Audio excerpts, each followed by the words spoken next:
peut-on guérir de la sclérose en plaques? Guérir, de la sclérose en plaques, nous oblige déjà à parler de qu'est-ce que la sclérose en plaques?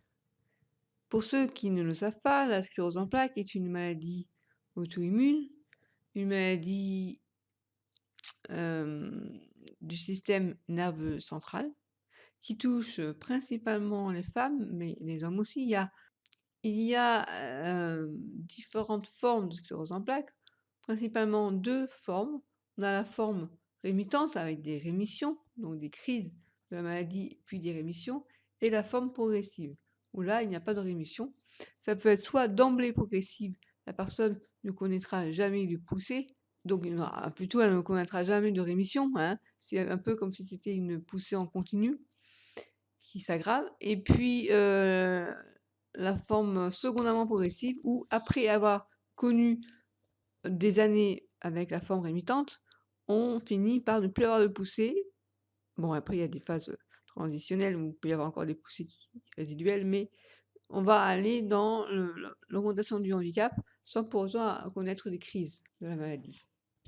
Alors, c'est une maladie qui touche quand même plutôt les personnes jeunes, à partir de 20 à 40 ans, même s'il y a également des personnes, plus âgées qui peuvent avoir la forme, en général, ils ont une forme plutôt progressive. Mais bon, en tout cas, voilà, c'est une maladie qui cause un certain handicap, mais pas toujours. Donc c'est quand même une maladie qui reste assez mystérieuse dans le sens où, quand on vous diagnostique la maladie, on ne peut jamais savoir à l'avance si vous allez avoir une forme, bénigne ou une forme, je dirais, normale, enfin, une forme rémitante ou une forme sévère.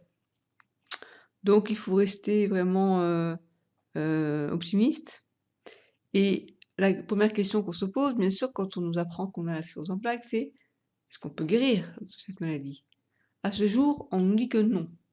Mais de plus en plus de de personnes se posent la question et si, on pouvait, peut-être remettre en cause notre mode de vie, si on pouvait modifier, notre, mode alimentaire, si est-ce que ça ne viendrait pas aussi de notre mode de vie où on est trop stressé?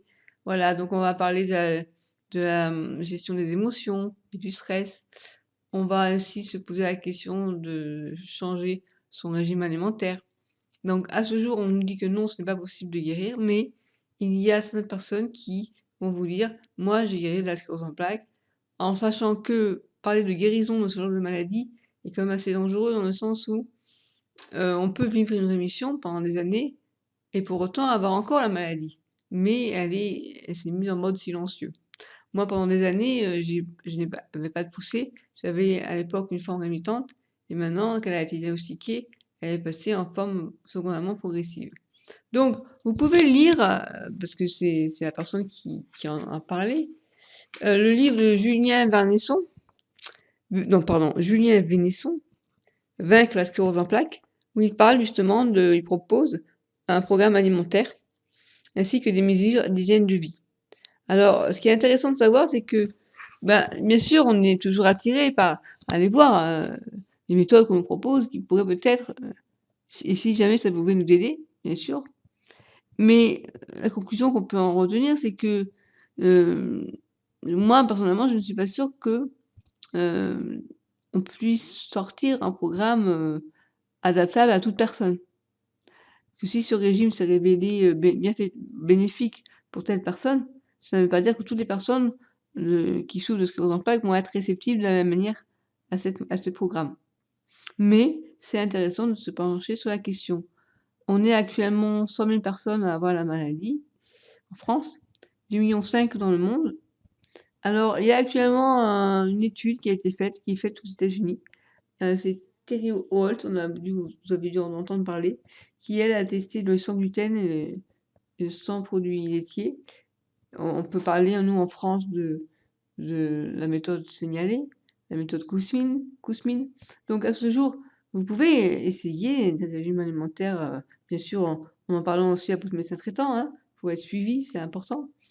On peut ajouter, hem, les oméga 3, les vitamines, les minéraux, donc c'est intéressant de se pencher sur la question. Et aussi, ne pas oublier la gestion du stress, donc tout ce qui est, pratique de médecine douce, de techniques de relaxation. On en reparlera sur le blog, je vous montrerai un peu ce qu'est, les mouvements de qigong, les mouvements de Douyin, donc auto-massage, la sophrologie, la relaxation. Voilà, donc les massages aussi, les massages, bien-être, réflexologie, yoga, voilà. Alors, quoi vous dire d'autre par rapport à cette question? Peut-on guérir de la maladie? À ce jour, officiellement non, mais il est intéressant de pouvoir tester, ce qui nous conviendrait le mieux. Donc oui, on nous parle souvent de la gestion du stress. Le stress, c'est le grand fléau du siècle, hein, on le sait. Dans les années 50, la maladie touchait 2 femmes pour un homme. Maintenant, on est de 3 femmes pour un homme. Donc vous voyez, ça a changé. Donc il y aurait des facteurs hormonaux qui pourraient intervenir. Donc on peut dire que la maladie est encore très mystérieuse, hein, ce jour.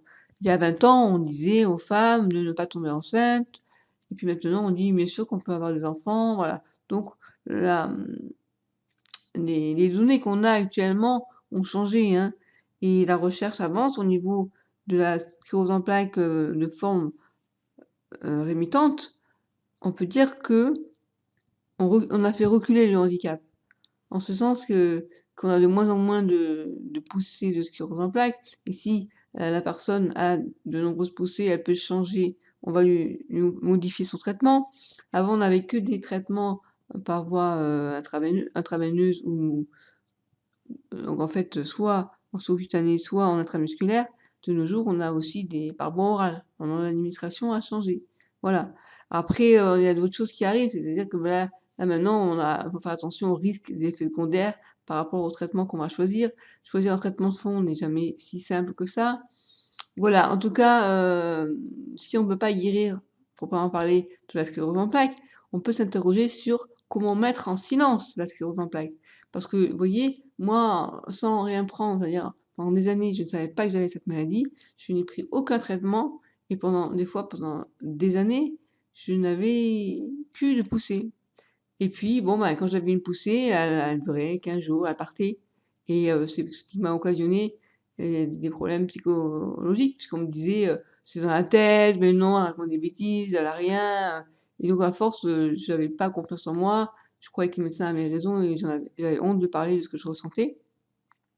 Voilà, d'autres personnes par contre, elles ont eu une forme, tellement rapide, tellement forte qu'on n'a pas pu passer à côté. Enfin, la personne qui du jour au lendemain ne peut plus marcher par exemple, forcément elle, on va l'entendre beaucoup plus que la personne qui va dire: «J'ai mal là» ou «J'ai des picotements dans les mains ou dans les pieds», voyez? Donc pendant des années, comme je vous disais, j'ai pu avoir des périodes où j'avais une rémission très longue et j'avais de temps en temps des poussées. Donc névrite optique, des vertiges, des picotements, des fourmillements dans les mains, dans les pieds, voilà. Donc on ne sait pas si naturellement la maladie est en train de se mettre en silence ou bien c'est parce qu'on a changé son mode alimentaire ou bien c'est parce on a essayé de virer le stress de sa vie, en tout cas, c'est intéressant vraiment de se pencher sur la question, son mode de vie est-il adapté? Et on va pouvoir, enfin je vais vous proposer différentes, j'allais dire solutions, hem, des pratiques pour peut-être qui pourraient peut-être avoir un impact sur notre état de santé. Parce qu'on parle de la maladie, mais la gestion du stress, c'est également, intéressant pour prévenir l'apparition de maladies, de troubles, de pathologies. Il n'y a pas que la sclérose en plaques et on peut très bien aussi cumuler différentes pathologies. Donc bien sûr que la gestion du stress est très importante dans notre vie actuelle et voilà, et bien je vous dis à bientôt pour une prochaine vidéo sur, le blog christineborelli.com.